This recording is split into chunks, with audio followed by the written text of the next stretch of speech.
Okay, as they say, I am now recording, so if you don't want to be on the recording, then be quiet.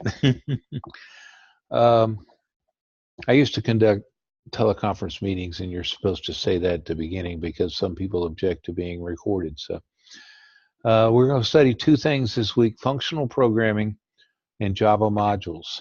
Java modules was released in Java 9, and what they did, they first modularized the JDK into I don't know how many separate components, and so that you can create a jar file, which is a Java archive file, containing just the modules you need and not the whole Java world.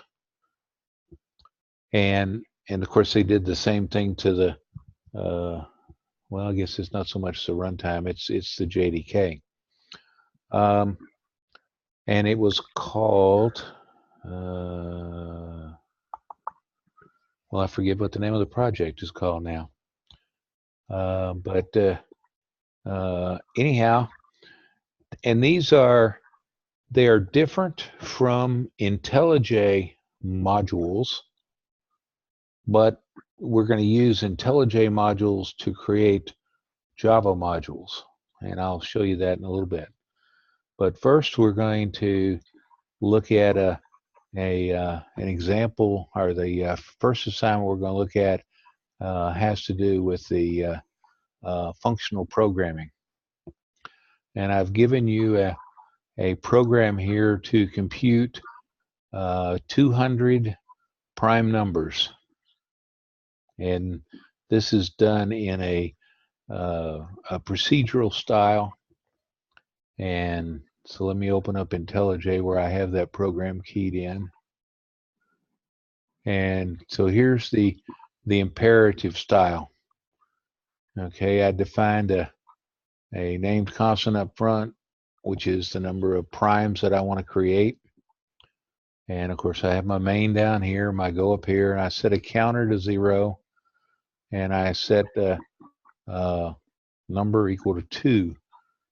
And number 2 is the first number we're going to test for being prime, because we know 1 is prime.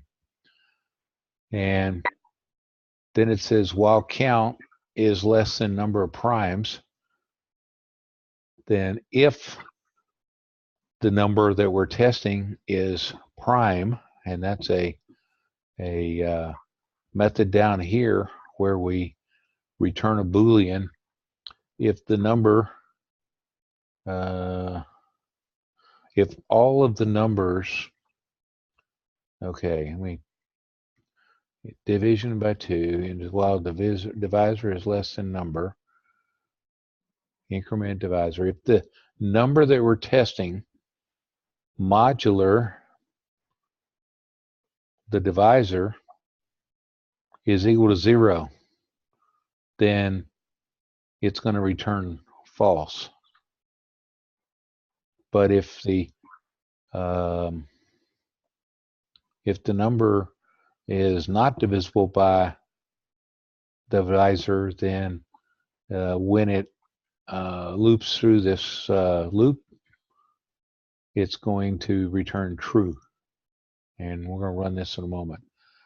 And then the other complicating factor in this program is once we've found a prime, we increment the count beforehand, and if it's divisible by 20 evenly, then we print it out with a new line symbol to be the end of the line.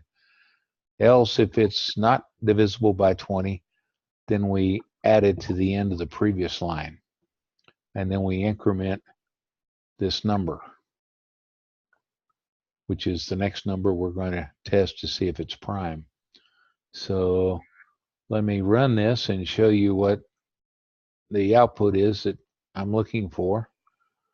It's nothing fancy except it's 10 rows of 20 prime numbers. And there they are. 2 is a prime number. I left out 1.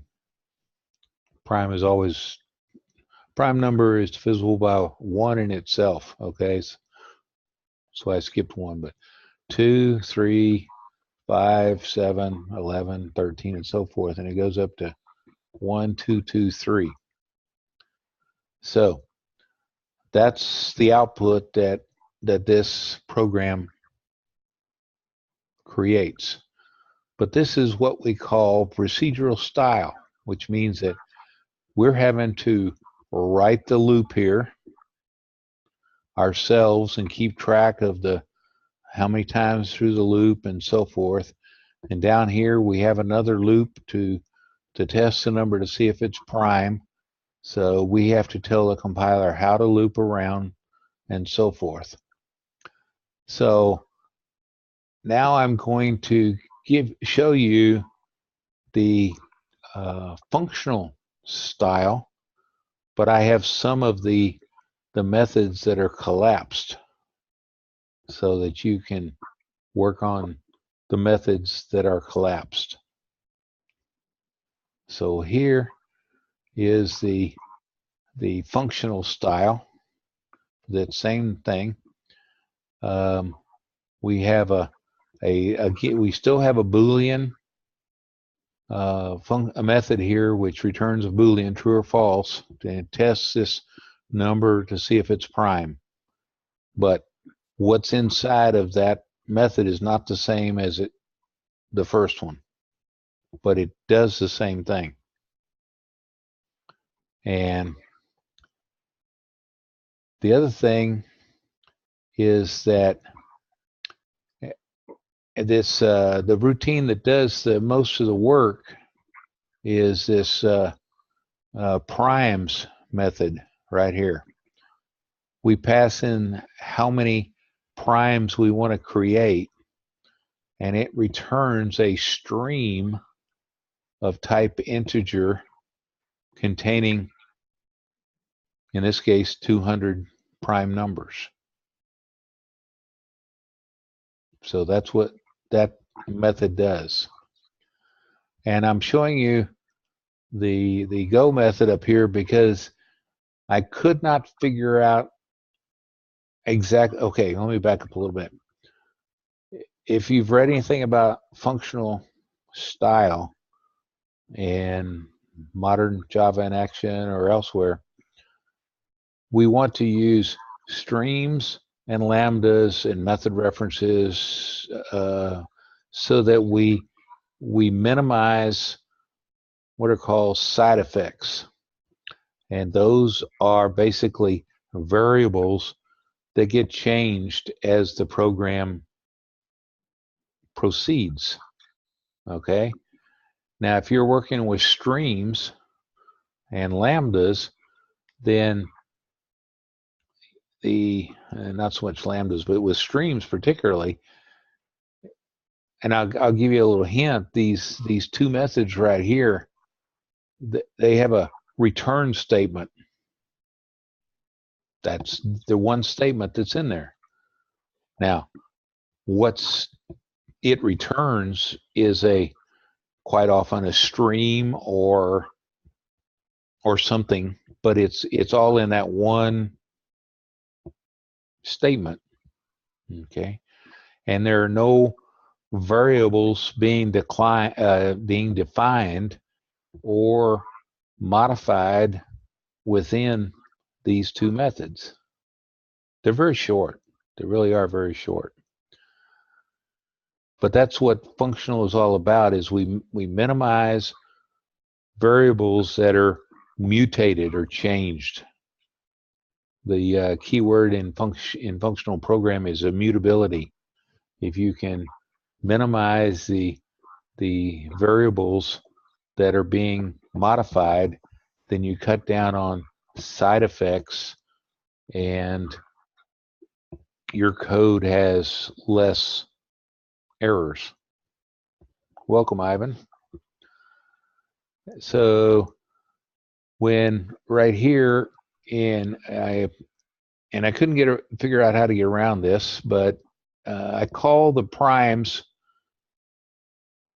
method down here, passing in this this constant up here, 200, which is returning a stream of integers. And then I say for each, and we're using a lambda, which is part of the functional style, and I call that the parameter for the lambda is prime, naturally, and the prime is of type integer because that's what this stream consists of. And then I said I formatted the print, and then I said if the count, which is this one variable up here that I couldn't get rid of, and notice that this count variable is an atomic integer, and I gave it an initial value of 1. Now, atomic integer is talked about in modern Java in action. You can also Google it, Java atomic integer, and you will see various examples how to use it. But the key thing is that right here, I say use this get and increment method. So that's going to take this atomic integer and it's going to get it, it's going to increment it and get it all in one operation. And so yes, count is being mutated, but it's all being done as a single operation. It's not being modified on one line of code and tested on another line of code. It's all being done as a single operation. And so therefore it's not really immutable, but it is functional, or in a functional style. So basically this statement right there is doing what this line right here is doing. The difference is that it changes the variable count and it uses it. And there's not a whole lot of difference between this increment operation here and this get an increment over here. And I can't explain it very well. And between now and Saturday, I hope to be able to give you a better explanation of it. But I spent some time this weekend trying to figure out how to not do this, and I couldn't. So, and if you just make this an int, then it's not really immutable, or it's not functional, and so therefore this is the way to do it. But maybe there's a way to do it with various stream functions, etc., but I haven't found one yet. So because this atomic integer class or type is new and different. In fact, I don't understand it very well yet, and having to use this get and increment function on it, which if you look up Java atomic energy and go to the Java doc for that class, this is one of only a few methods that are allowed on that type of variable. There's atomic energy, an integer, and an atomic long, I think. I think those are the only two atomic values that you can have.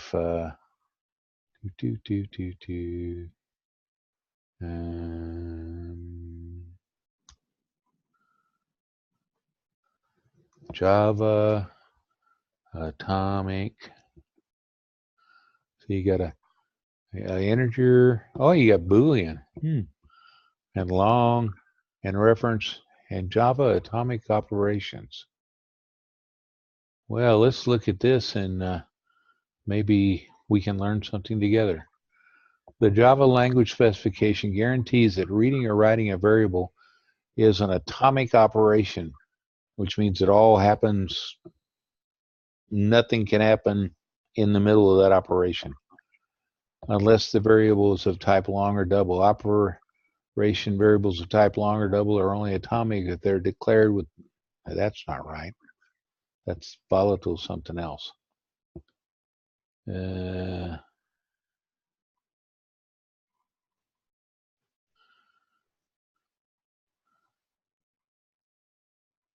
Okay, maybe.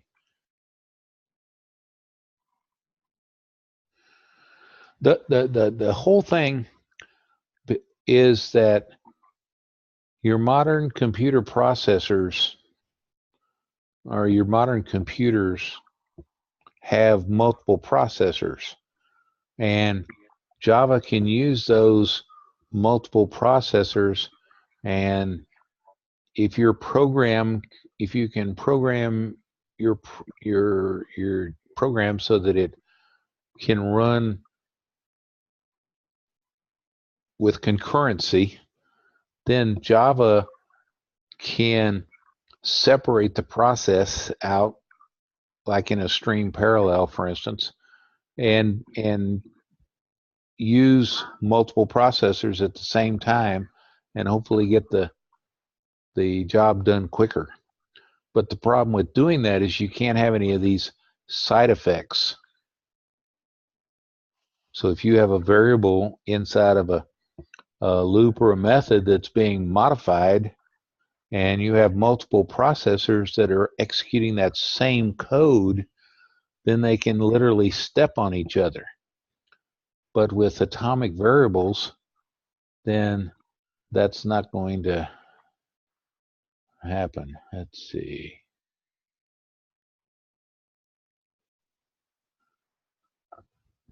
I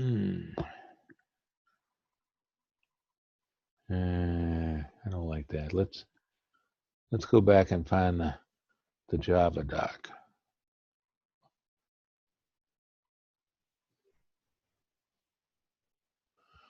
I guess we're going to have to look up atomic integer.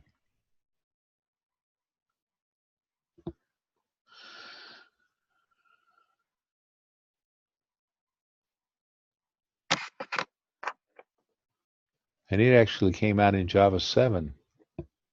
Ah, look at that. It even came out in 5. But an int variable that may be updated atomically. And it's part of the concurrent atomic package for the description of the property of atomic variables. The atomic integer used in applications such as atomically incremented counters and cannot be used as a replacement for an integer. However, this class does not extend number to allow uniform access to tools and utilities that deal with numerically based classes.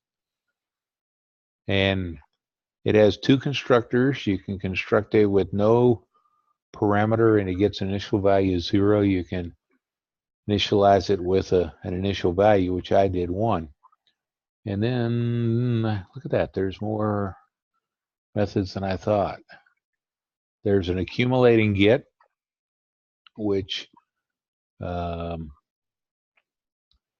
pass in the number that you want to increment it by, accumulate to the atomic integer, and the function that you want to perform.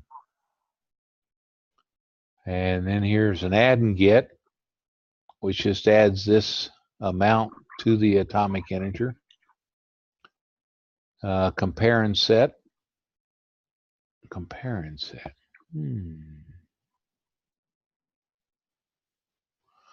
Atomically sets the value to the given updated value if the current value is equal to the expected value.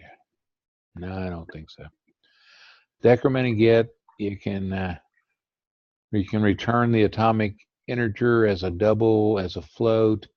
You can just get it as an int. You can get an accumulate, get an add, get an decrement, get an increment, get and set, get an update. Increment and get atomically increments by 1 the current value. This is the method that I'm I'm using.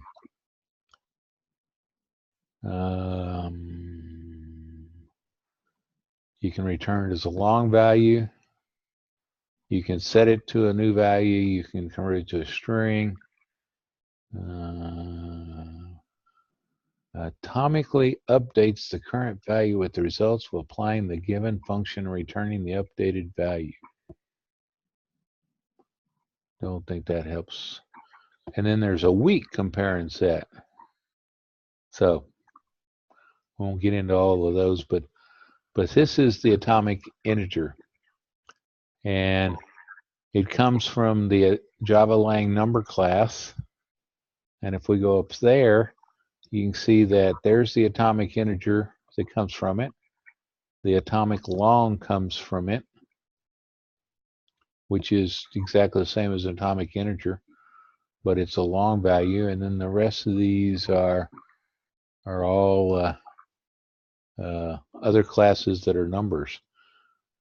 So anyway, atomic integer is what we're using here.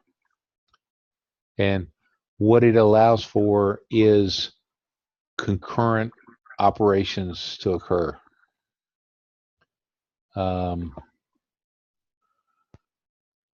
So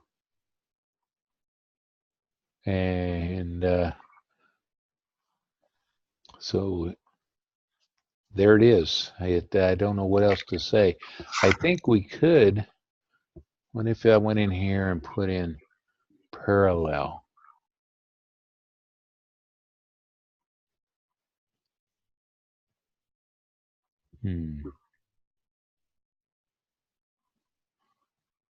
Well, what does that do to us?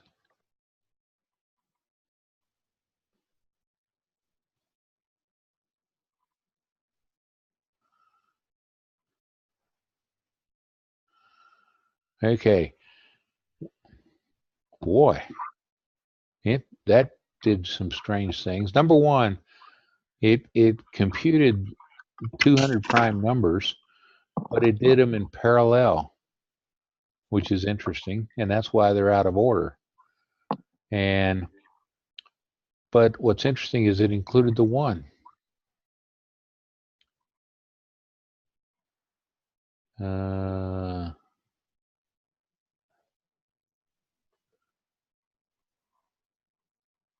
So I don't think that does any good right there. Except messes up the sequence of the numbers, etc.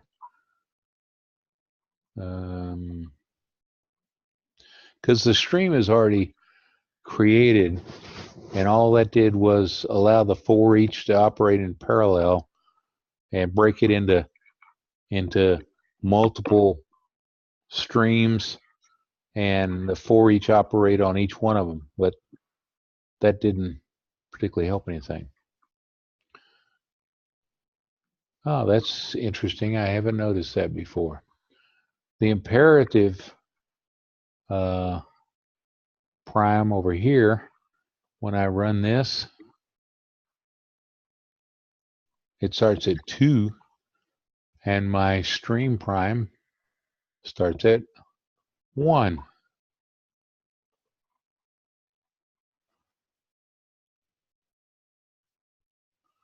Interesting. Not a big deal. 1 is a prime number. So anyway, I've given you the Go method here. And if I can find a better way to do this by Saturday, I'll let you know then. But your task is to write these 2 methods here. And like I say, they each contain a statement, a return statement. And then that return statement uses a stream or something to do the function. So, but I won't show those to you till Saturday. I like to see you sweat a little bit between Monday and Saturday. Well, okay. That's just mean. I know. Well, Well, you know, you got to realize that about 2/3 of the class is making an A right now, and I wonder why. You're an excellent teacher, that's why. Well, I'm I'm hoping you're learning a bunch of what I'm throwing out there because I am, you know, laying it out on Saturday for you, and and so I hope that you're you're soaking some of it up and not just, you know, taking what's on my recording and turning it in and getting a 50 out of 50. So, I'm going to tell you that the majority of the people I work with in our IT department have no clue when they see what I'm doing. They're like, what is that? okay. So you're teaching me something. Okay. All right. Any questions about the functional part of the assignment? Not yet. Okay. I'm sure there will be. All will be revealed on Saturday. Okay. Now the other thing that the other part of this problem is that we're going to take this program, this Stream Primes program, and we're going to split it into two programs. Okay. And basically, it's going to, one of them is the main program, and one of them is this primes method will be put into another class by itself so that the prime number creation will be in one class and the formatting, etc., of those prime numbers will occur in the main class. Okay? So after you've done this, we want to modularize it. And there are a couple, 3 videos there that tell you about the Java module system. Jigsaw, Project Jigsaw, that's what they called it while it was in development. Okay, but the way you go about that is that you create two not packages, modules. These are um,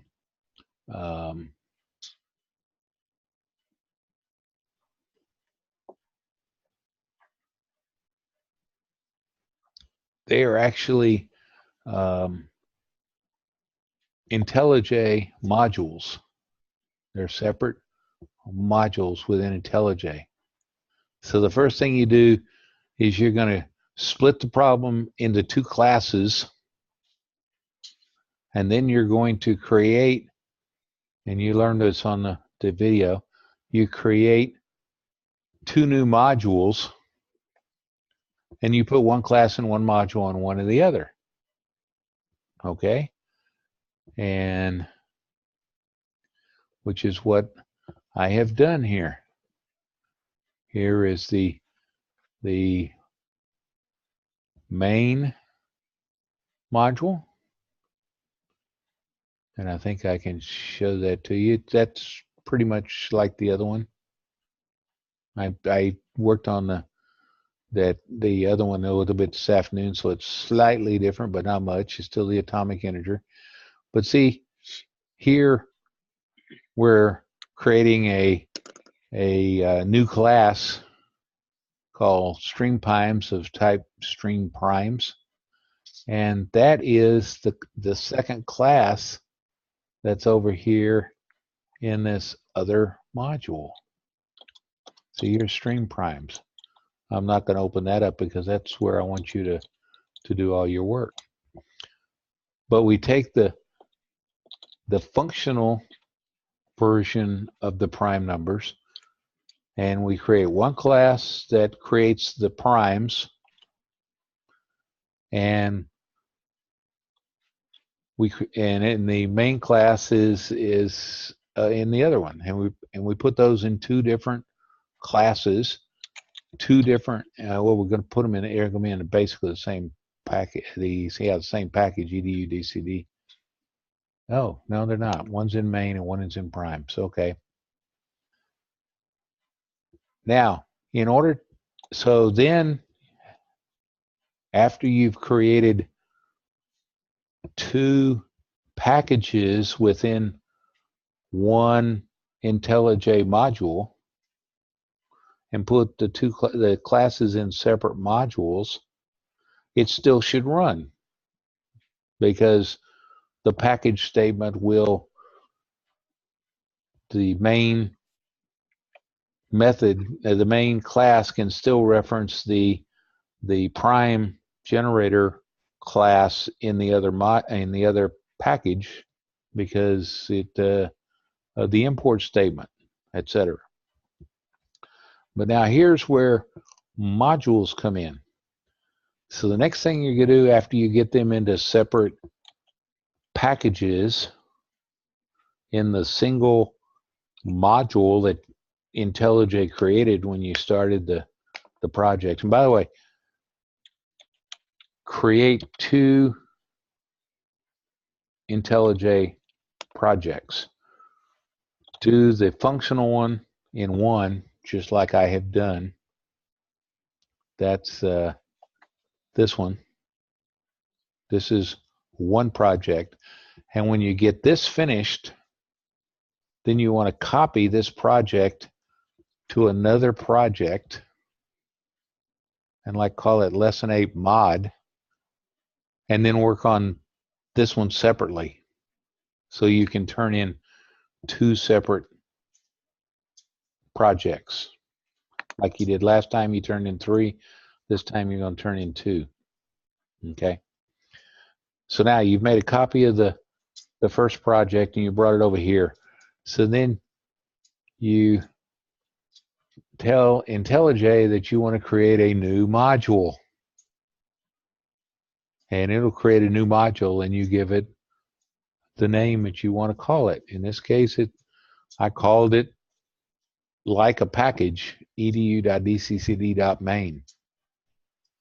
And I create and it'll have its own source root right there in that module. And then you will create the package edu.dccd.main within this module, and you'll put the class in this package. And then you will create another module. You can call it edu.dccd.primes. It'll have its own source root, and then you will create the package edu.dccd.primes, and you will put the other program that generates the primes into that module. Now you got them in two separate IntelliJ modules, but they're not Java modules yet. And in order to make them Java modules, what you have to do is create within the source, but not within the package, a file called a module info Java. And you do that by putting your cursor on the source, right click and saying new, and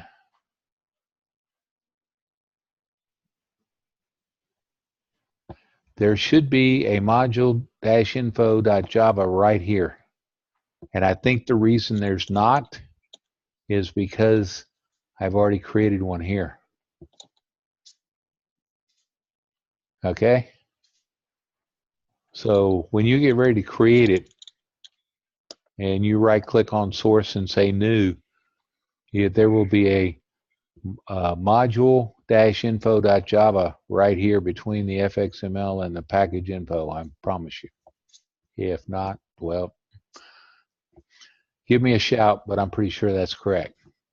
Let me ask you, what's the purpose in dividing them like this? What is why do they do that? What's the purpose?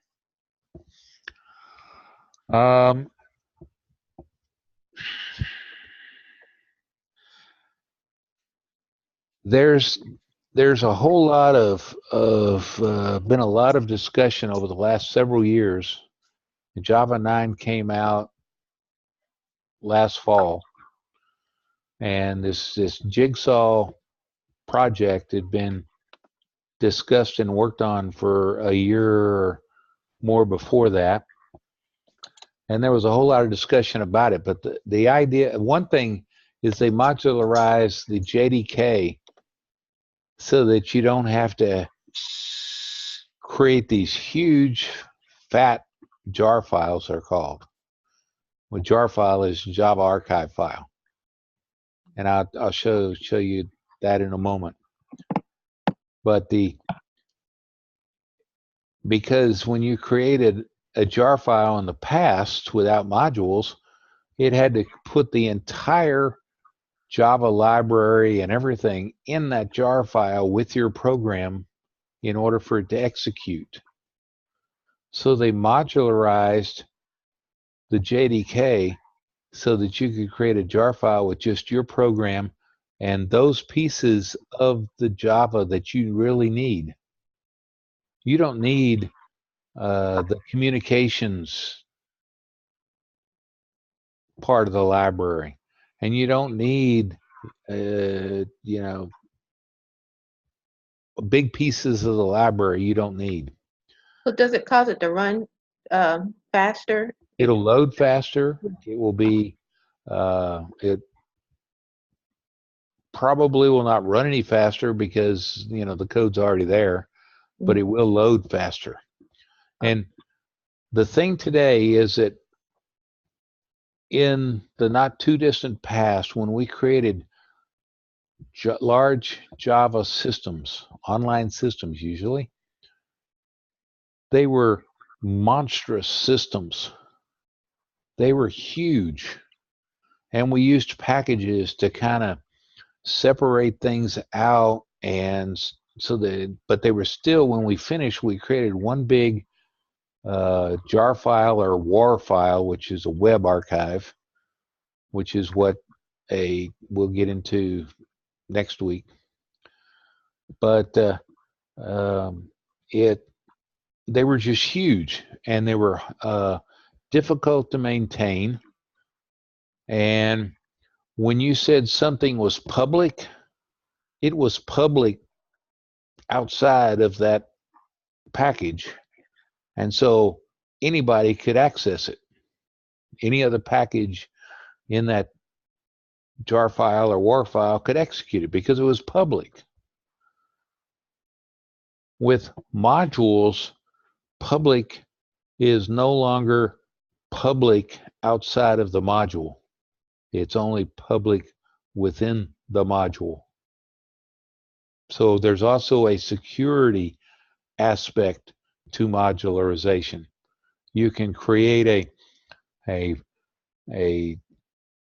package that does something, and you tell it exactly what you want to expose to the outside world, and everything else is not exposed. It's secure behind this module, and you'll see that in a moment. But the other thing I was trying to say is that nowadays you hear the term microservices. And what this is that instead of creating one huge monolithic system, you create all of these little microservices, and they each have their own little server, and they run, and I mean that in software terms. We'll get into servers next week. But that little microservice over there, it does one thing, and it has its own little server. And then over here, we have another server, and it has another microservice on it. And those microservices can communicate with each other and cooperate and work things together. We can also create, we can ramp up the number of instances of one microservice when traffic gets larger. And we can reduce the number of instances of one microservice when the traffic goes down. So this is the new way of doing things in the Java world, and trust me, they're just starting to do that sort of thing. It's there's still a whole lot of monolithic, huge Java systems out there. But instead of maintaining this huge monolithic Java service, this Java system, then we're maintaining much smaller microservices, and they work together. So that's part of it. Okay. Thank you. Okay, so now we've created 2 modules within IntelliJ, and we've created the packages that we want in each one of them and put the one class in it. Now, naturally, modules are not limited to one class. I tried to keep this as simple as I could, but in order to do something with modules, the minimum number that you could work with was 2. So we're dealing with 2 classes and 2 modules and no more. And then you create the second module and the package and put the second class here. And you're going to create these module info Java. Now let me show you this module info Java. This one is in the primes module. And basically it declares the name of this module to be edudcd.primes. And again, that module name is the same as the IntelliJ module name, but it doesn't have to be. It also happens to be the same as the package structure. It doesn't have to be. I could have multiple packages within this module, and you would still have to come up with a single module name. But what's important in this one is the export statement. This is that this module exports this package for the world to use. The other module info for the main class, again, has a module statement, and it says it uses the keyword requires, and it requires that other module. So now we have linked these 2 together. We've said that the main one requires this module, and we've told everything that this primes module down here only exports this one package. It could have a bunch of internal packages that the outside world is not going to use. All right. So now we've created 2 IntelliJ modules. We've separated the classes. We've created the module info Java. So now what do we do? Well, if you go up here into our project structure again and look at a new area that we haven't looked into called facets. Oh, interesting. I'll be doing this on the fly. I say plus, and I want to create, what do I?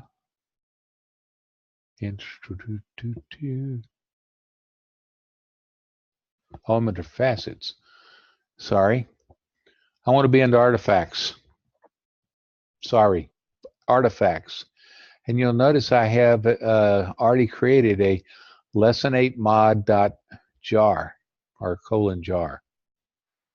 And I've told it that this jar is going to contain the compile output from these 2 modules. So when you say create a jar, you create it empty, or you can say from modules with dependencies, and then you give it the modules that you need, and declare which one is the main module that you want to execute, etc. And that's how I came up with this jar file. So now here's an archive file, and it's going to contain both of these together. Okay, but they are very loosely tied together through those module info files because they are separate modules. So after you've defined this jar file, what you can do is you go up here to build, and here's an option called build artifacts. And this little menu comes as build artifacts, and there's only one defined in the project called jar, and you can build it, you can rebuild it, you can clean it, you can edit it. We'll just say build it. And it's building that jar file. See down here it's saying build, and my little cat thing is going back and forth. And now it's finished. And where is the jar file? Okay. I guess it doesn't show up in the project anywhere. So what you have to do is come down here to the terminal and do a directory and see what we have. Well, we have the folder that is the one module, and the folder that's another module, and we have the output out folder and a target folder. So let's look at what's in out. Well, in out there's an artifacts folder.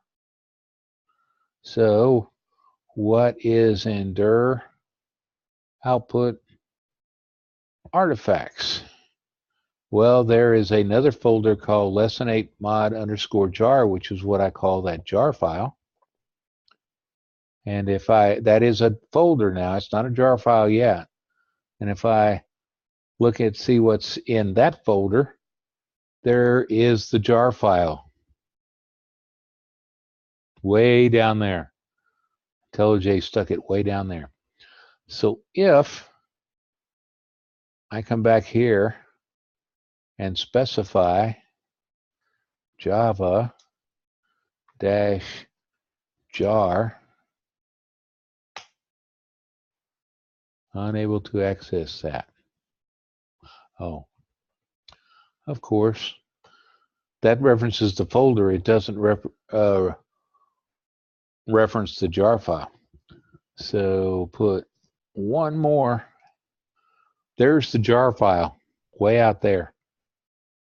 So now I'm saying Java, run a jar file, and it's located in the folder out artifacts lesson8mod jar. Lesson8mod module jar is in the actual jar file. And now I run that, and it runs the program from the jar file. Now, I know that y'all have been executing things very easily out of IntelliJ, or if you had my first class, BlueJ for a few weeks, and this is just way out there. But it's something that you don't have to particularly master, but it's something you have to be aware of. Because now I could take that jar file and I can put it in the cloud somewhere and run it. I can pass it to somebody and they can run it. It's an archive file that can be sent somewhere and run. And that's what is those microservices that I was talking about do. Is you get an account in the cloud and you say, okay, here's a jar file, run it. And it runs that jar file, and that jar file is not a program which runs like this and stops. It's a program that does something and then waits for something else and keeps running as long as it has something to do. But this is a long way around, but I tried to make this as simple an exercise as I could make it and still have you create a simple Java module or two modules and put them in a jar file. So did that make any sense at all? Sure. But if you read in Modern Java in Action, it talks about all this. Here's functional programming techniques. Oh yeah, modules is actually in the previous lesson. If you remember correctly, it's up in part 4. I told you to skip chapter 14. Well, we're picking up chapter 14 this week. This chapter causes the evolutionary forces causing Java to adopt a module system. The main structure, which are module declarations, and the requires and export directives, automatic modules for legacy Java archives. Now, all of this module stuff that came out with Java 9, and now we have Java 10 and Java 11, it didn't obsolete every Java program that is running out there. So they had to make things work. The Java command work, the one that executes Java programs, it work with all the existing Java code, but also work with Java modules. So yeah. And then it talks about how modularization and the Java is a JDK library. So this is going to talk about how it broke the library up into pieces, and that way you don't have to drag around all that extra baggage of Java library classes that you don't need. Okay. And then it talks about modules and Maven bills, and then a brief structure of module directives beyond simple requires and exports, and there are a bunch of them. And so again, read this, and as you get further along, it's going to mean less and less to you, and less of it you won't need to learn. But this will kind of explain why they created Jigsaw, and it says it took almost a decade. Okay, and the driving force was reasoning about software. Separation of concerns. I think I've mentioned that before. What that means is that your program, even within your program, things should be separated into classes and methods that are concerned with doing one thing. And that's why we talked about creating a domain class such as an employee. And then we create another class that creates a collection of those employees and all the functions that will put employees into that data structure. And then that was kept separate from your main class. That's what they mean by separation of concerns. And this is kind of the next step in separation of concerns is we not only have separated our program into separate, our concerns into separate methods and separate classes, we've separated them into packages, and now we're talking about separating it into modules and then pulling together only the modules you need into a jar file that hopefully will be a smaller jar file than what you need. Because, let me give you an example. I can show you something here.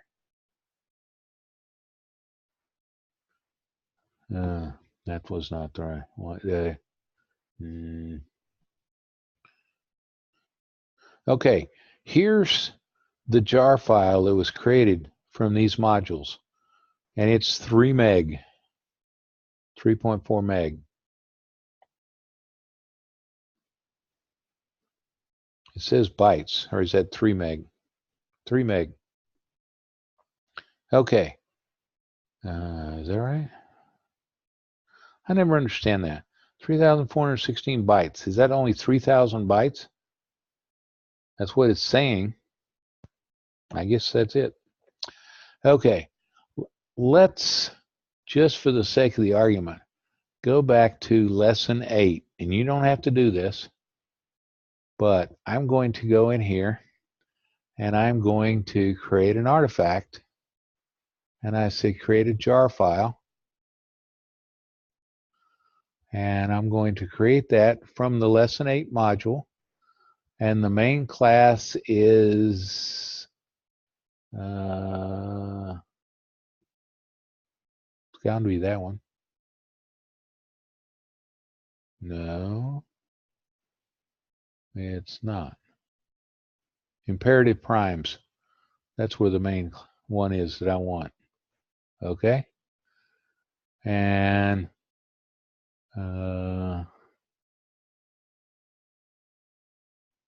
track to the target jar, copy to the output directory, and link via manifest. I think that's what I want. Oh, this is interesting. What is? Oh, you see that error in your problem in your setup? You can get rid of this. Just remove that.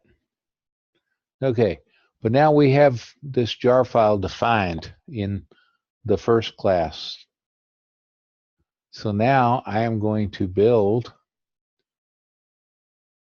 this artifact in the first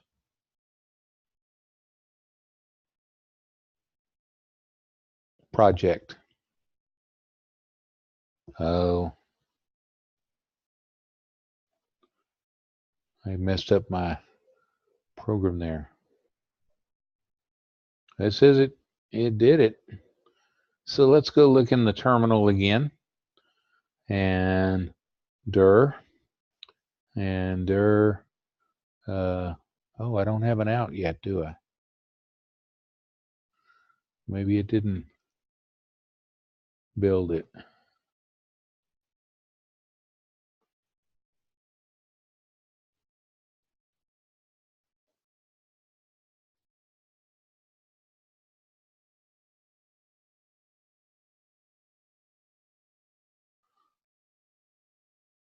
Okay, interesting.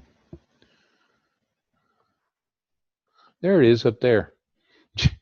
It was there all the time.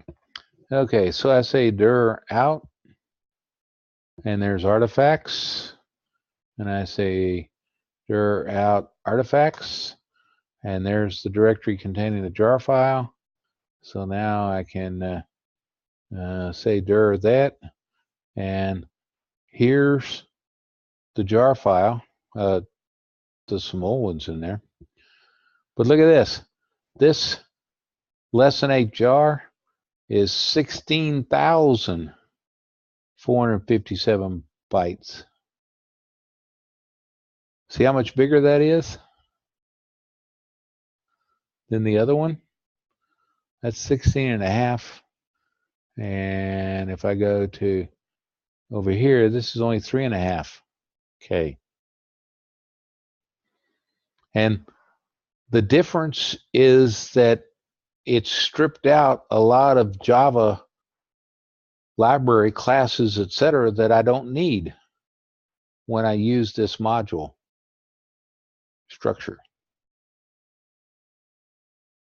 Does that help any?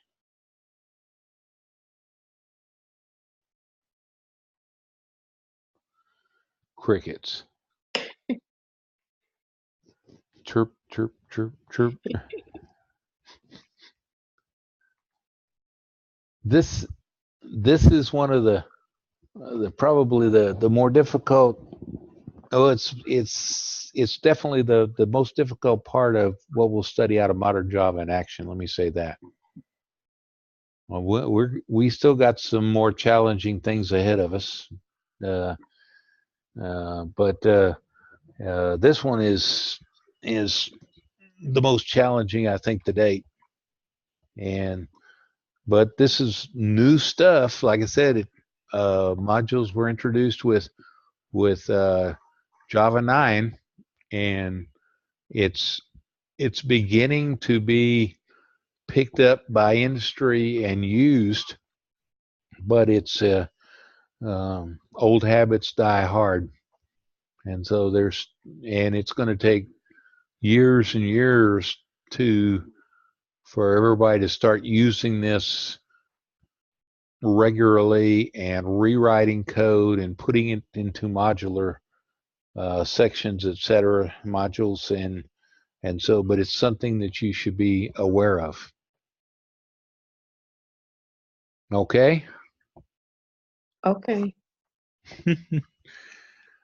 I know this is a challenging lesson, but on Saturday all will be revealed again, and I think you can you will be able to do some this week, but I'm sure by the time we get to Saturday, I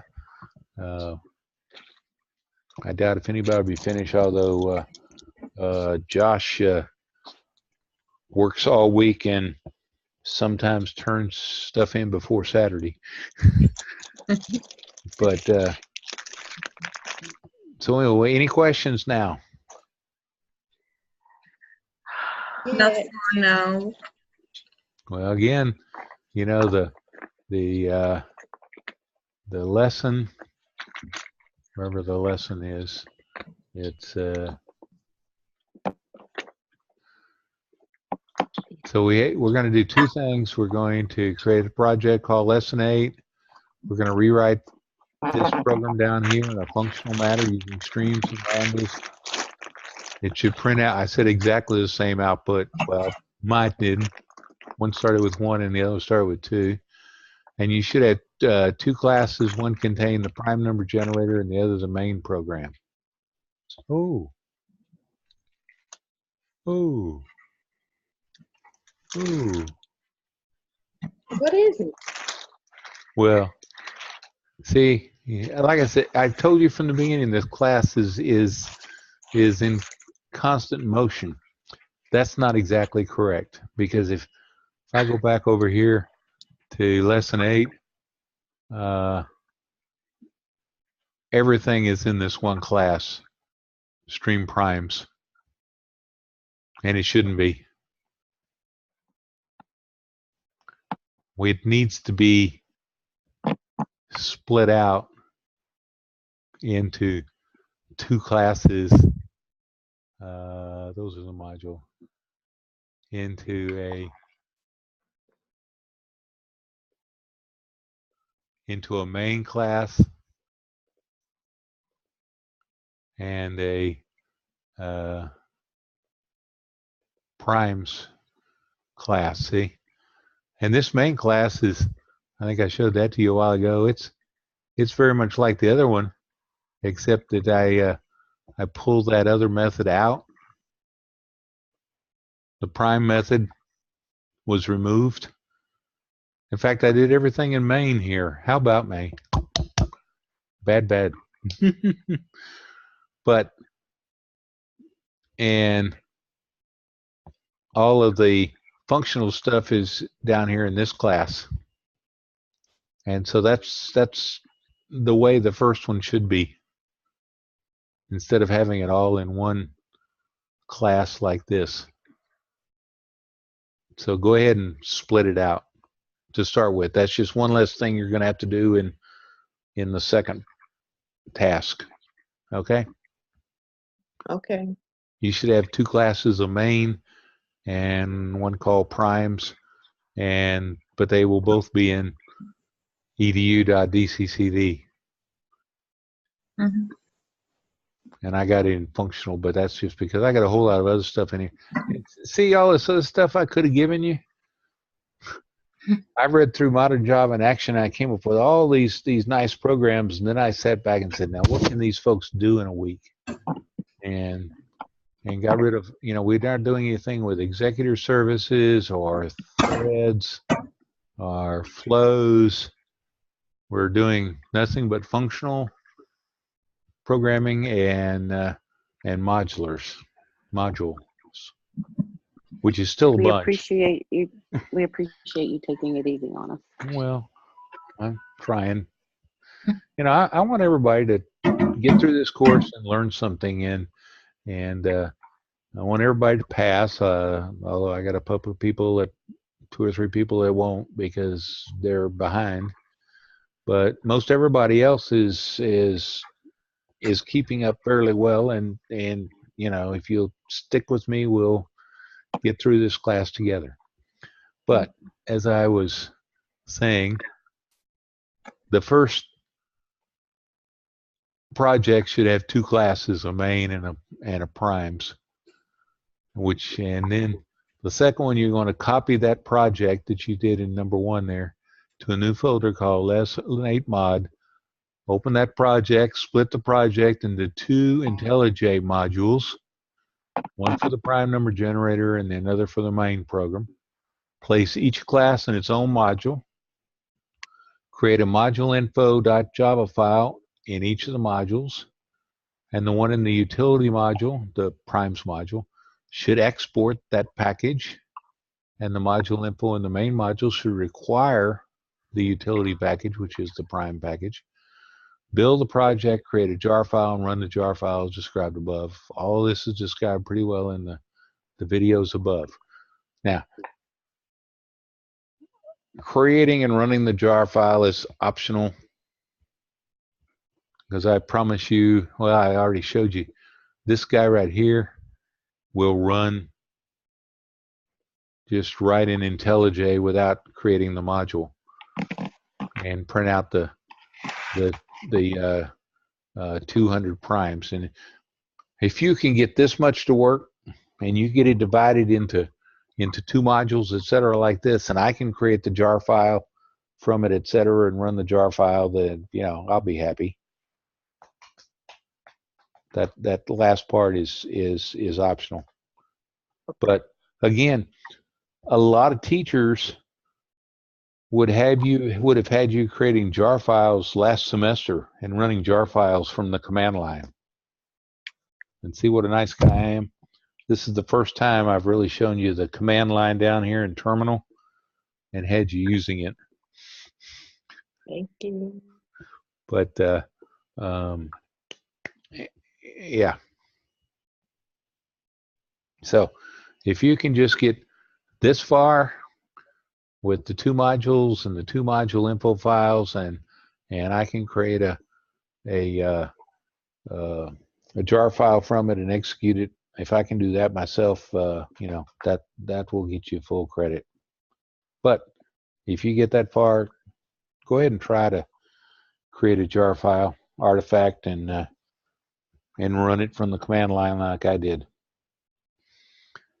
Okay. All right. Last chance for questions until Saturday.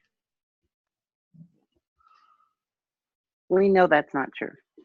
Well, yeah, that's true. I'm available email. Somebody's chatting. Who said that? Ivan. No. Okay, Ivan. I guess you had no questions. All right. Then I will see you all Saturday, and I hope I have a bunch more people on Saturday. I hope everybody didn't look at this lesson today and I have a bunch of drops in the morning.